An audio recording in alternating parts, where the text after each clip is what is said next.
Dear students, Chandrayaan 2 has been in the news for several weeks now, and you can certainly expect questions related to Chandrayaan 2 as well as to India's space program.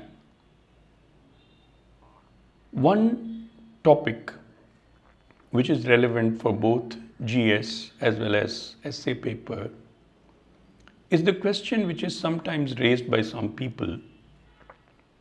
And the question is, should India, with all its poverty, water problems, health problems, problems in the education sector, and a number of other problems, should a country like India spend money on what some people might consider to be a fanciful space program? I would suggest that you take a position favorable to the space program, and I'm going to put up a two-part video which would hopefully give you some material to build up a question on GS or the essay upon. In the first part of the video, I'm going to reproduce ideas from an interview with the famous scientist Tyson.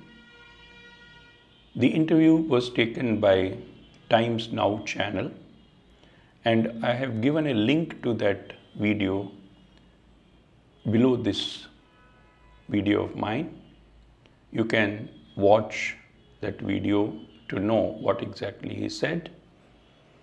In this first part of the video, I'm going to present his ideas as bullet points. I'm taking the liberty of reproducing clippings of audio from the interview taken by Times Now channel. Please watch this video. It will give you very good expressions and very good points to build your essay upon.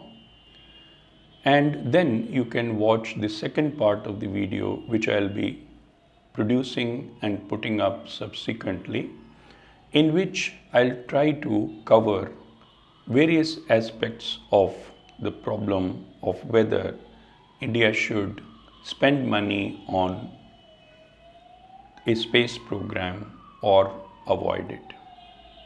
A nation comes together and they become participants in a common goal that is a great achievement in civilization. In India, the world's largest democracy, this is an achievement of politics, of funding, of social will to make this happen, and to be a participant in the future of what our civilization will be bringing to us. I just want to congratulate everyone in India for being for contributing to this, because, as you say, it is completely indigenous technology, and that is itself yet another kind of achievement to be celebrated. Space is expensive and it's hard.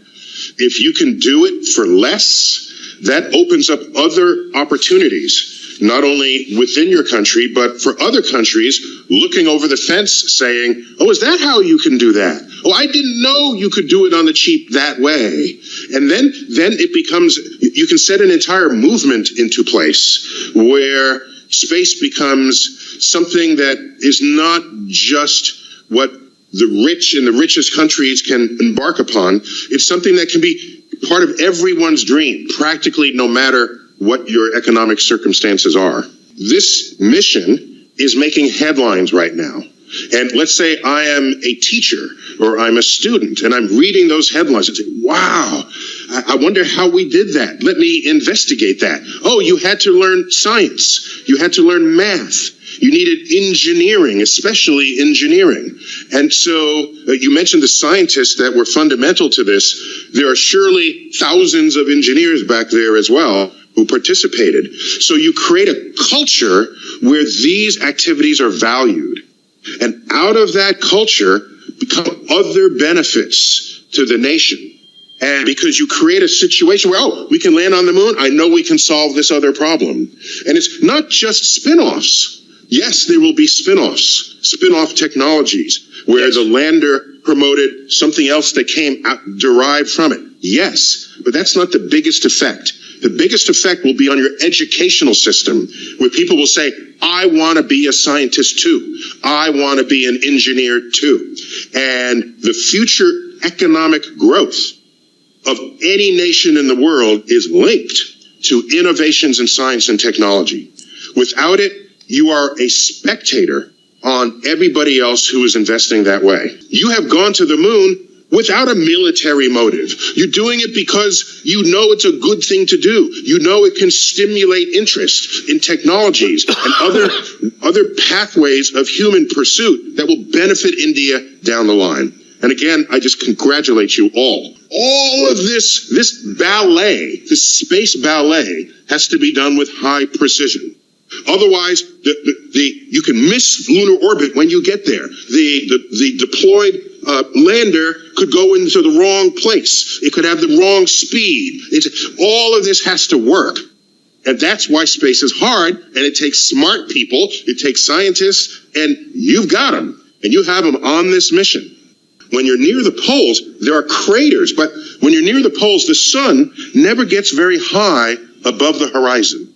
That's true on Earth as well, okay? So, it turns out there are craters where the crater walls prevent sunlight from ever hitting the bottom of the crater. Right. So that when the moon has been hit in the past, and you know it's been hit in the past, just take a look at how many craters it has. If it's been hit by a comet, which is mostly water, and many asteroids have water, are rich in water as well, the water would, so on impact, all of that evaporates. But then the water molecules land again.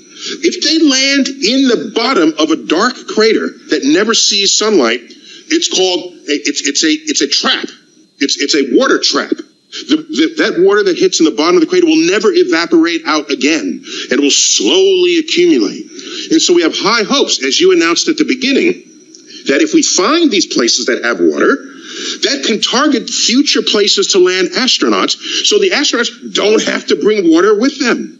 It's on-site use of resources. That's really how you sustain an active future of space exploration. Space is not just aerospace engineering. If you're going to send astronauts, their health matters in space. So you need doctors, medical doctors thinking about this sort of thing. They're going to have to eat food over long periods of time. You're going to need nutritionists. You're going to need machines on the moon to get stuff done. So you'll have factories making things that had nothing to do with the rocket itself. Let me take you back 30,000 years. So let's say you're in the cave, and we're all there in the cave, and we look out in the cave, and we can see a mountain.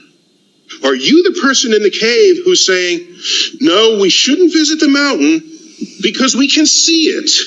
Are you the one who says, let's not go to the mountain? We have problems in the cave. Let's solve the cave problems first before anybody leaves the cave and goes to the valley and the mountain. Are you going to be that person? Were you that person 30,000 years ago? And whoever were those people who influenced their cave, they got nowhere. They died in the cave. It's the people that went out and explored and found things they weren't even looking for. And you go out through the valley, there's other food sources, there's streams, rivers, mountains, other animals. There's horizons you never imagined. That's what exploration is.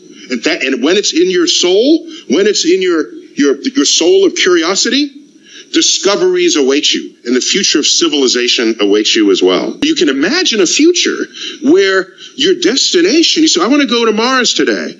Okay, here's the base rocket. Now put in some extra boosters, turning sort of a one-off space shot into a space industry. Then it becomes part of your daily life as Indians. And so that's a way to think about how you might take this into the future. R&D is the future. And without it, just move back to the cave, because that's where you'll end up anyway if you don't value the R&D. Everyone is going to remember this, and that memory fuels ambitions in ways that nothing else does. Because everybody looks up. They're going to be able to look up tonight and see the moon and say, we have a spacecraft there. And if you can point to it, and parents will show their kids. And so this will be a remembered moment. And you have a lot of poverty in India. So you can say, well, should we solve the poverty instead of fixing space? Well, that's the cave problem. Are you going to tell me, well, let's take this money and it's going to solve all the poverty right now? No, that's not how that works. And in a democracy, you have a pot of money that you allocate. This goes to art, this goes to R&D, this goes to health, and it's that portfolio that is the identity of your country. And some of that portfolio had better be somebody thinking about the future. Otherwise, you will never solve the problems that pervade. Thanks for watching. You can subscribe to my channel so that you can get notifications whenever I produce a new video. All the best for your preparation.